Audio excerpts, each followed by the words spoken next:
You felt more alive than you had in years. Every message landed like a small electric shock.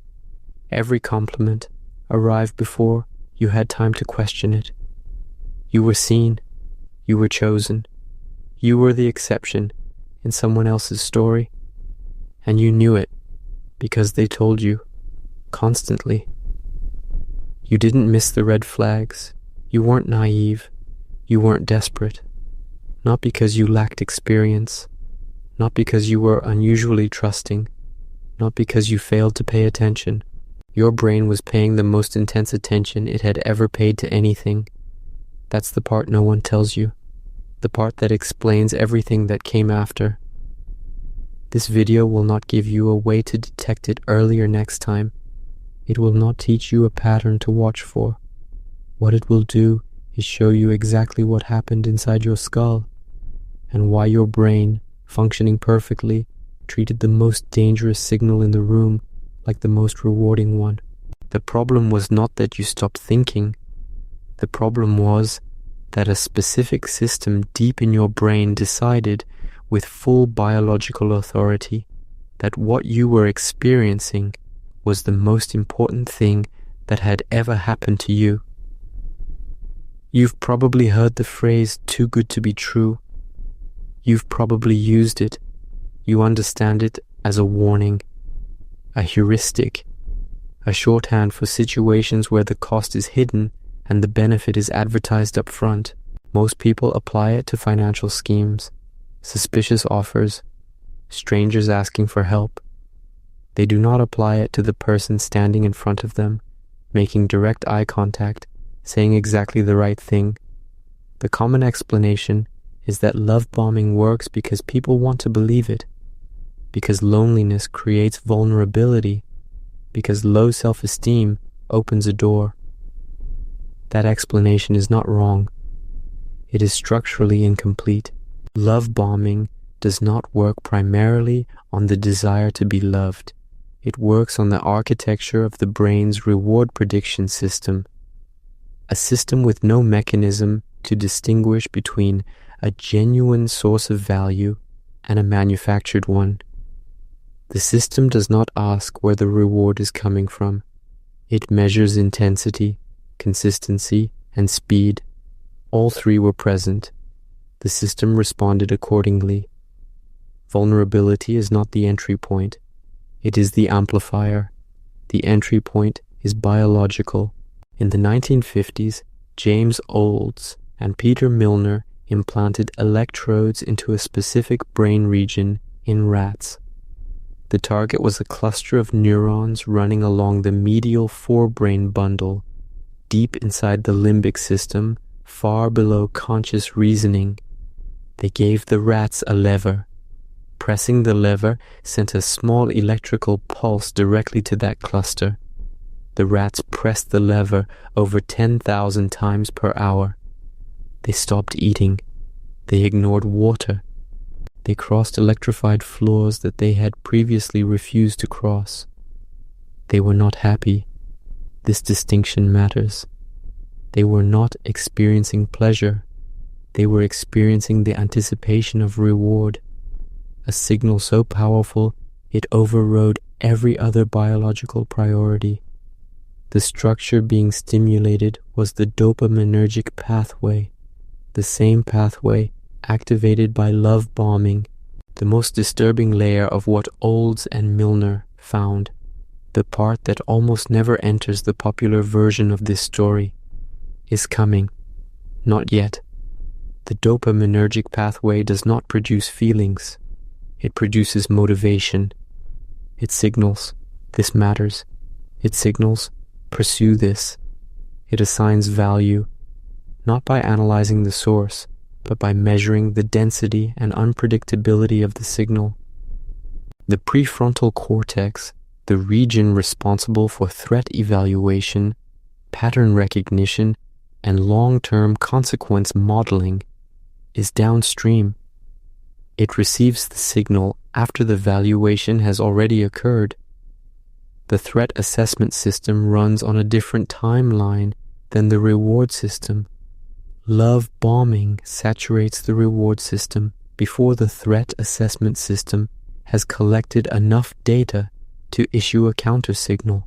By the time the prefrontal cortex begins to notice the inconsistencies, the dopaminergic pathway has already classified the source as high value. Changing that classification requires a different kind of evidence. Intellectual awareness is not that evidence. This is not a character defect. It is a sequencing problem. The architecture determined the order of operations before you were born. Think back further than the relationship. Think about the environment where you first learned what attention felt like when it arrived intensely. Was it unpredictable? Did it arrive in floods after long absences? Did someone who mattered to you give you everything in one moment and almost nothing the next? Your brain was calibrated in that environment, not metaphorically, neurologically. The intermittent pattern of intense reward followed by withdrawal was not unusual to you. It was the pattern you were trained on, the one the system recognizes familiar. Ask yourself something specific, not what you believed about the relationship. Ask what your body did the first time the attention reduced. Did you feel it as a threat? Or did you feel it as a familiar kind of hunger, the kind you already knew how to wait out? That hunger was not weakness.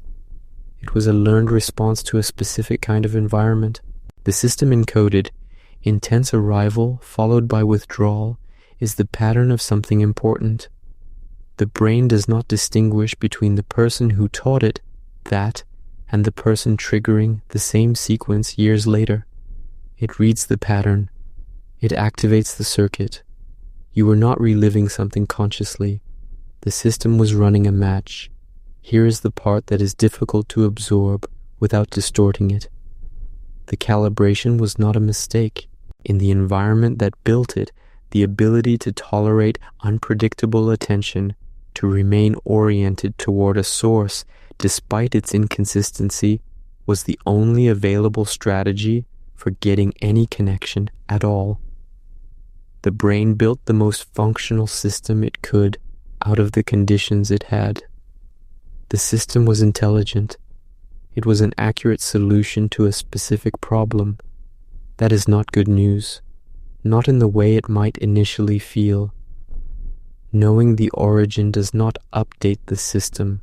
Understanding that the circuit was adaptive does not make the circuit adaptive now. The mechanism runs the same sequence regardless of whether you understand it. The insight and the pattern occupy the same nervous system without modifying each other. Two things are true at the same time. The response made complete sense once.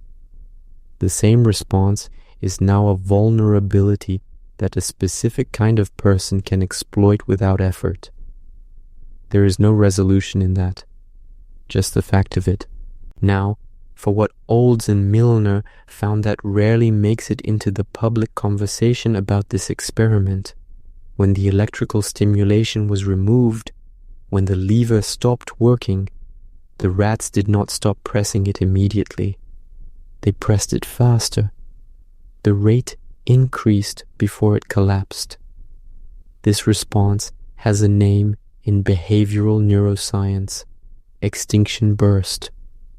The system interprets the absence of reward as a signal to intensify pursuit, not as evidence that the reward is gone. Here is what that means for your nervous system.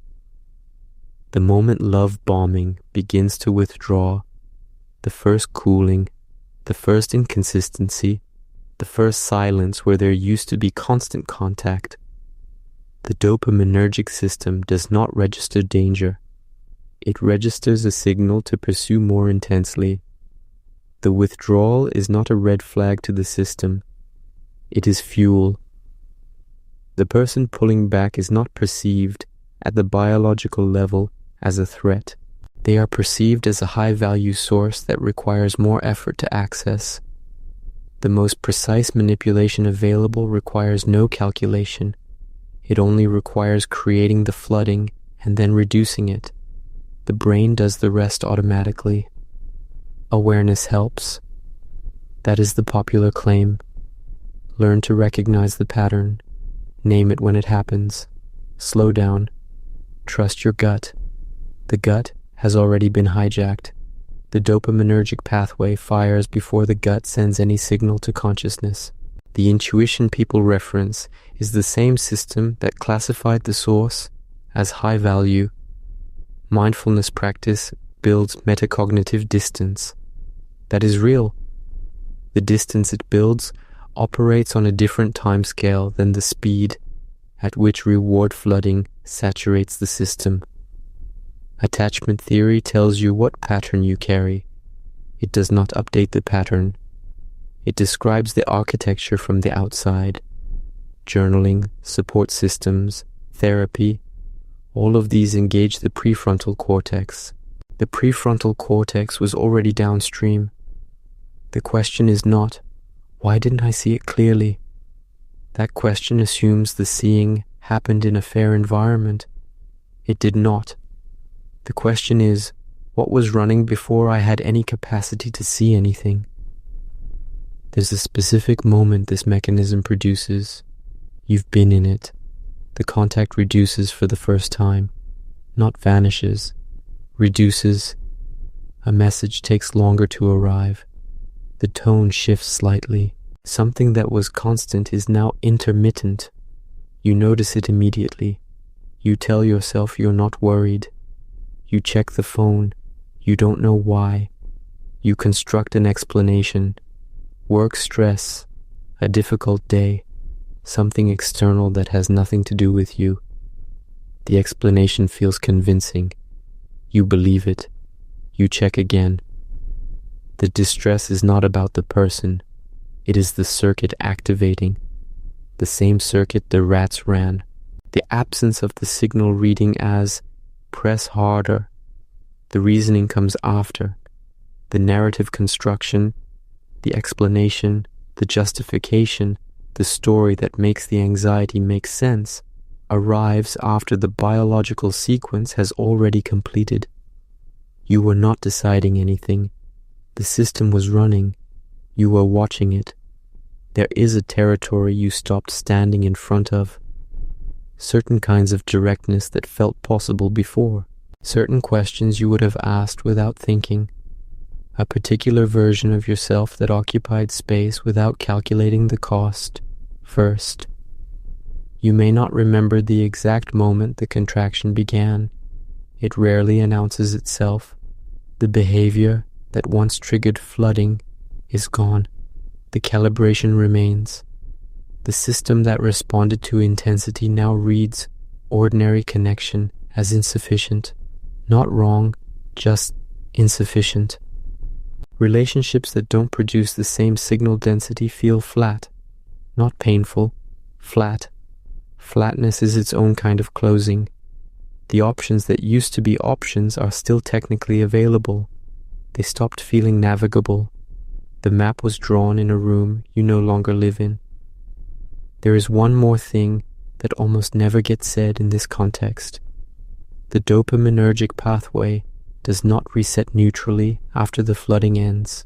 Extended reward flooding, followed by withdrawal, leaves the baseline state recalibrated to the elevated signal as normal. What felt extraordinary at first is what the system now expects as baseline. Ordinary connection does not register as reward. It registers as absence. The path forward exists. It is slow. It is not linear. And it runs entirely counter to what the system is demanding you do right now. That is not a motivational statement. It is a structural one.